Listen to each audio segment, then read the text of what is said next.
Hi, my name's Danny from Abode. Today I'm going to show you how to change a valve on your kitchen tap.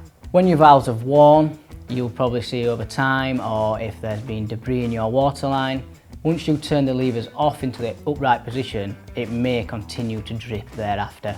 This is the time to change your valve. You used to be able to just change a rubber seal on these kind of valves, but the modern day ceramic disc valves, it's a complete valve unit change that one unscrews and is replaced with a new one. You can purchase these on our tapspares.com. In order to change this valve, we need to be isolating the water. To do this, we need either the isolation valve or the main stopcock.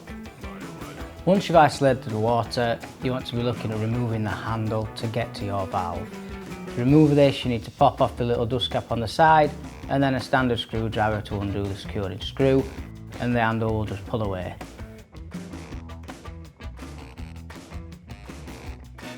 On some models we will have a valve cover. This would unscrew by hand, revealing the valve. On the valve they are mainly 17mm or 14mm wide, which is a standard spanner to remove the valve.